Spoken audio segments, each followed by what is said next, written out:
All right, let's dive deep today. We're going to be tackling Skin in the Game by Nassim Nicholas Taleb. It's one of those books that really kind of shakes things up. So I know you've all been taking notes and flagging important passages in the book, and we've got those excerpts right here ready to go. So today's mission is to really try to extract the absolute juiciest, most mind-blowing bits of wisdom from Taleb's work. And to guide us through all this, we have expert speaker. Well, what's really interesting about skin in the game, I think, is that it's not just some kind of abstract theory. Taliban takes this core concept and really kind of weaves it through history and philosophy, modern finance, even in like everyday situations you might find yourself in. So, okay, let's unpack this whole skin in the game idea. Yeah. I feel like I get it on like a surface level. But how does Taleb actually define it? Yeah. Well, he really kind of boils it down to this. It's about having real stakes in the consequences of your actions. Good or bad, you bear the weight of what happens. It's about true accountability, and that accountability forces you to think before you leap because you know you'll be the one landing, not someone else. Yeah, that makes total sense. But it makes you wonder, what happens when people don't have skin in the game? That's where things get scary, right? Like Taleb's example of the interventionistas. Oh, exactly. Think about those figures who advocate for policies that they sound great in theory, but have these disastrous real world consequences. They're often totally insulated from those consequences, so they never learn from their mistakes? Yeah, and he brings up those examples like advocating for regime change in places like Iraq and Libya, Right. which obviously had those devastating ripple effects. Right. And those advocates they never really had to deal with the fallout. Not at all. And that actually reminds me of something I had in my notes, that story of Antaeus, that mythical giant who got his strength from being in contact with the earth. Ah, yes. What a brilliant metaphor. Just as Antaeus lost his power when he was lifted from the ground, we kind of lose touch with reality and wisdom when we're shielded from the consequences of our actions. Knowledge and success, they can't just exist in some ivory tower. They need that real world grounding. Yeah, yeah. It's like that saying, you talk the talk, but can you walk the walk? Taleb is basically saying that the walking is what really matters, right? Absolutely. It's in the doing, the experiencing, the facing of those consequences that we gain true knowledge and understanding. You know, this whole idea of skin in the game and also got me thinking about fairness and balance, especially in how we deal with each other. And I think that's where Taleb brings in this concept of symmetry. Oh, for sure. He draws a fascinating parallel there. Think of Mhm. those ancient codes like Hammurabi's Code or the Golden Rule. They're all about creating a kind of balance, a fairness in how we interact. It's about ensuring that the risks and rewards are distributed fairly. Yeah, yeah. And that's where he introduces this thing, the silver rule, which is sort of like a more, I don't know, a more nuanced take on the golden rule. Exactly.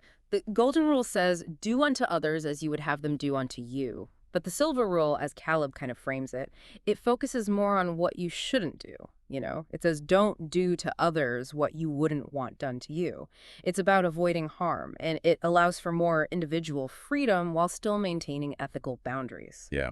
It makes you think about things like online reviews, you know. hmm The silver rule suggests not leaving those like scathing reviews that you wouldn't want for your own business, even if it's tempting. Right, right. And it really kind of highlights this crucial point. When there's a lack of symmetry, when one person or group benefits unfairly, you get an imbalance. And that can lead to all sorts of things: unethical behavior, exploitation, even like system collapse on a larger scale.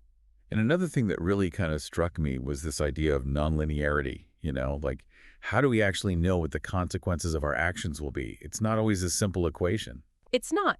Taleb uses that analogy of rain and floods. Both hmm involve water, but one is life-giving, the other devastating.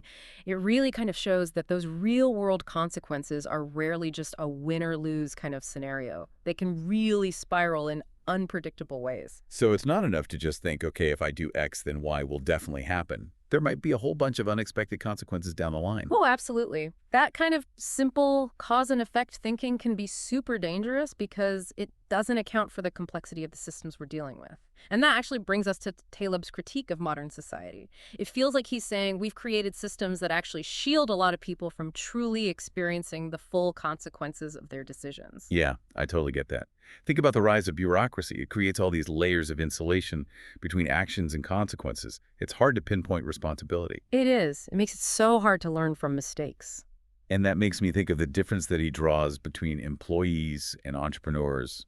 I have that highlighted here. I'd love to hear you kind of expand on that. Sure. It's a key distinction.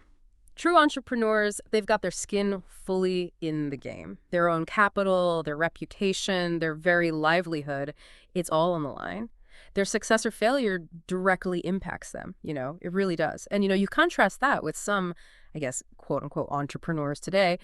They might be more focused on like a quick exit, selling out or going public rather than building something that will last. So it's less about passion and more about like playing the system for a big payout, right? Yeah, exactly. And that short-term mindset can really have these long-term consequences, not just for the business, but, for everyone that it impacts. And what about employees, within those like larger corporations? Yeah. It feels like Tilleb sees a real disconnect there when it comes to skin in the game. Yeah, he does. He argues that in a lot of corporate settings, the incentives they're often misaligned. Employees get rewarded for climbing the ladder, pleasing their superiors, not necessarily for making like the best decisions for the company as a whole. So it becomes more about like playing it safe, protecting your own position than actually, taking risks that might actually benefit the company. Right. Innovation and bold decision making, it can take a back seat to just keeping your head down and not rocking the boat. Yeah. That makes me think about another concept that I had flagged here, the minority rule. It sounds so counterintuitive. How can a minority actually dictate the preferences of the majority? I know. It's fascinating, isn't it? Taleb argues that it's not just about numbers, it's about the intensity of preferences and the cost of resisting them. A small but really committed minority, they can have an outsized influence, especially if their demands are non-negotiable. That makes me think about those times when, like, you're out with a group of friends and everyone's trying to decide where to eat, right? There's always that one person who absolutely refuses to go to a certain place. Right. And everyone else ends up going somewhere else, even if it's not the majority's top choice. Yeah. Exactly. It's funny how those dynamics play out, but it's a perfect example, right? It totally illustrates the minority rule. It's like their veto power outweighs everyone else's mild preferences. It does. It does. And Taleb uses these great examples in the book, like the prevalence of halal food in the UK, despite the fact that the Muslim population is a minority. Restaurants and food producers, they end up catering to those strict dietary laws just to avoid alienating a segment of the market. Yeah, yeah. It's not about persuading the majority. It's about making it more, I don't know, costly or inconvenient for them not to comply. Right. And it really kind of highlights this point. Sometimes the things that shape society, they're not necessarily the most popular choices, but the ones that generate the least resistance. Right. It's like a default setting. Yeah. Like everyone ends up at McDonald's sometimes. It might not be anyone's favorite, but it's like inoffensive enough that nobody really objects. Perfect example. The minority rule often leads to these kind of like suboptimal outcomes. Not the worst, but not the best either. It's about minimizing conflict, even if it means settling for like, meh. Yeah, totally. This has made me rethink how social change actually happens. Mm. It's not always like a groundswell of popular opinion. Sometimes it's a small, determined group that's pushing hard enough that everyone else just kind of goes along. Yeah, it's a powerful insight. And Taleb applies this, not just to food preferences, but to things like language, religion, even like moral values. He argues that some of the most influential forces in history have been driven by minorities, not majorities. Okay, wow. So we've got skin in the game, symmetry, nonlinearity, the minority rule. This is a lot. Taleb really packs it in. I have another big one flagged here in my notes. The Lindy effect. I love that grandpa's recipe analogy. Oh, yeah, it's brilliant. It's such a good way to understand it. Basically, the Lindy effect says that the longer something non-perishable has existed, like a technology, an idea, even a book, the longer it's likely to continue to exist. It's about proven resilience. So like if a book has been in print for 100 years, it's got a better chance of being around for another 100 years than a book that was just published last year, right? Exactly, because that older book has already survived. It's been through multiple cultural shifts, changes in taste, all these challenges. It's clearly resonating with people, generation after generation. That's that grandpa's recipe. It wouldn't have been passed down if it wasn't good. But how do we actually use the Lindy effect, like in our own lives? Well, it can be a really powerful tool for making decisions when you're evaluating ideas, trying new technologies, even choosing like experts to trust. Look for the things that have a proven track record, the things that have been around for a while. So like when I'm being bombarded with all this advice online, I should maybe be wary of the hot new thing and look for wisdom that's been around a bit longer. Exactly. And when it comes to experts, the Lindy effect would suggest focusing on those who have a history of being right, who have skin in the game through their reputation. If their advice consistently leads to bad outcomes, well, their reputation suffers. It makes you wonder about all those experts in the media Mm. who are, making predictions all the time.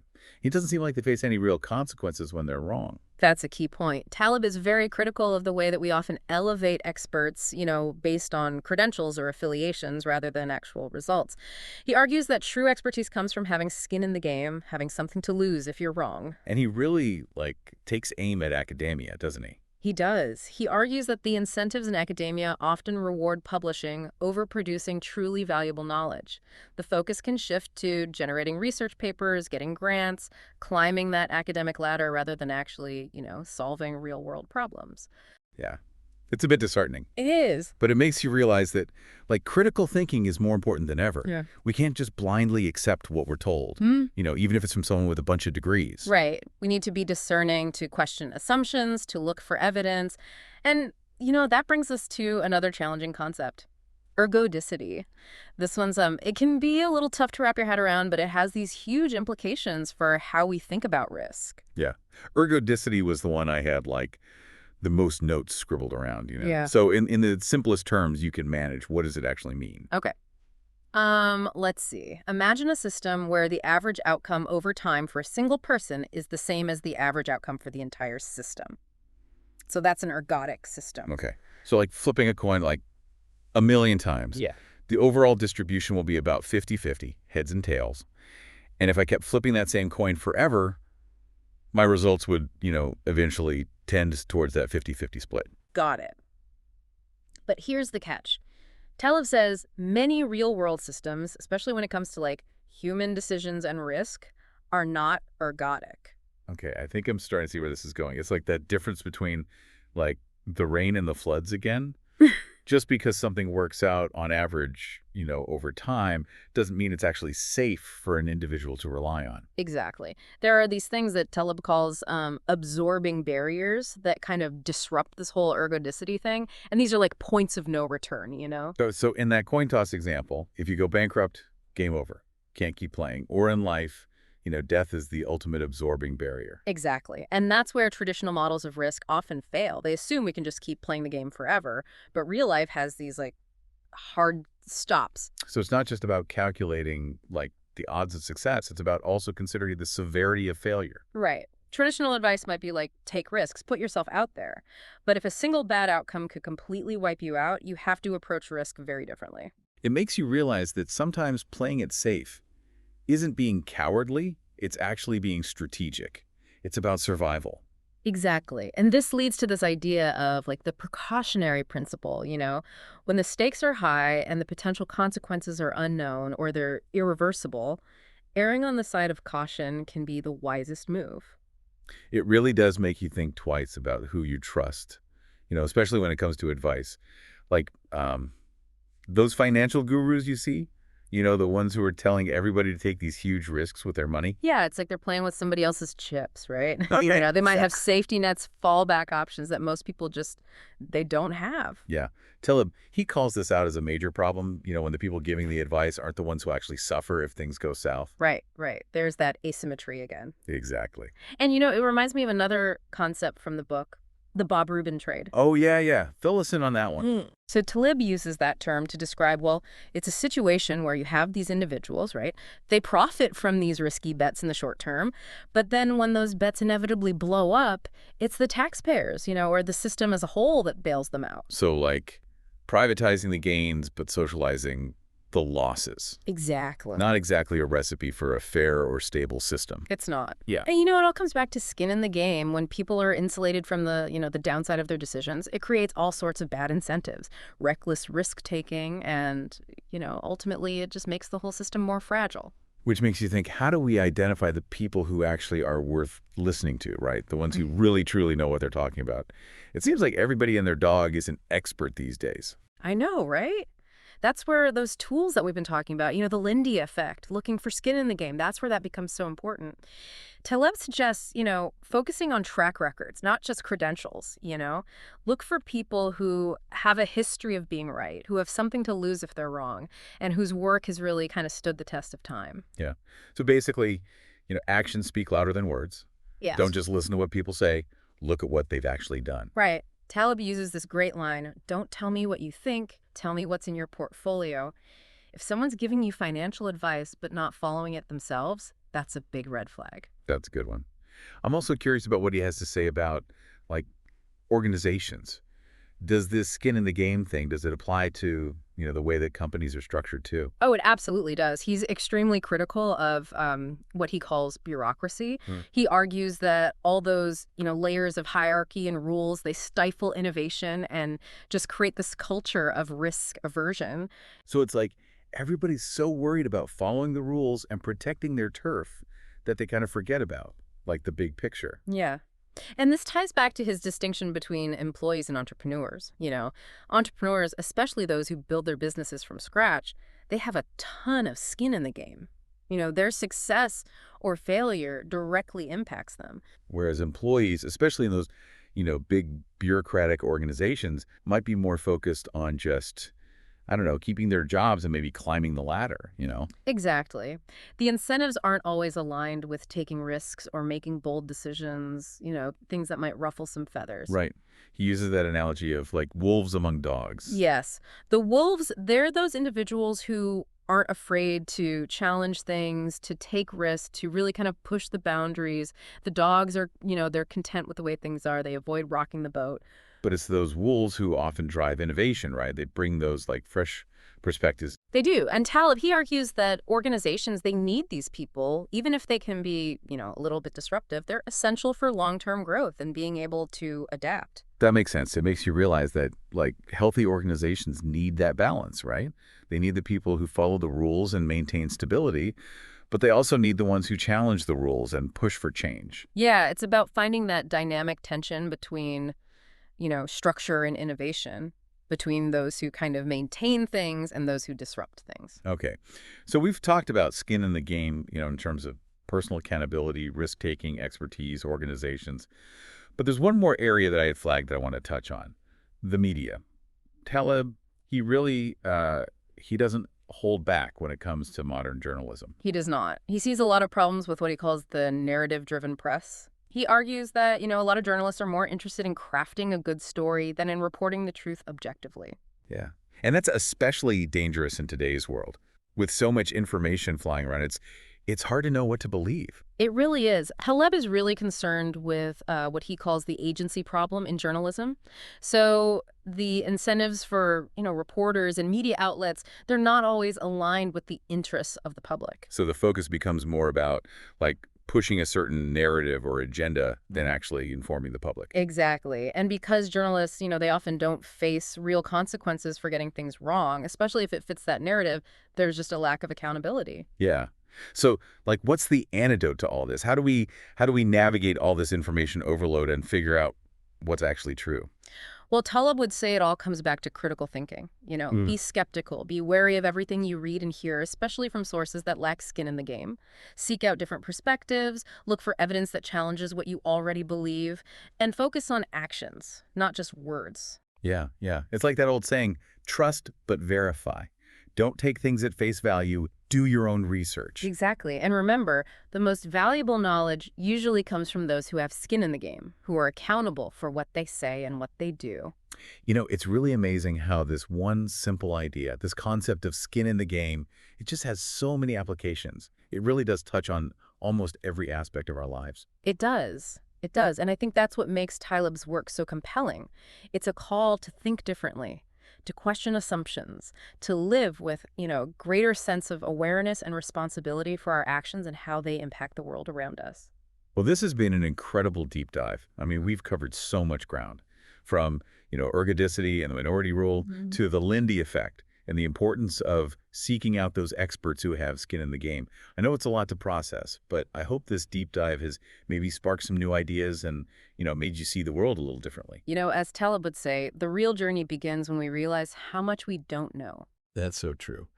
Well, we've reached the end of our deep dive, but of course, the exploration doesn't have to stop here. I really encourage you to pick up a copy of Skin in the Game and really delve into these ideas on your own. You might be surprised by what you discover. Thanks for joining us.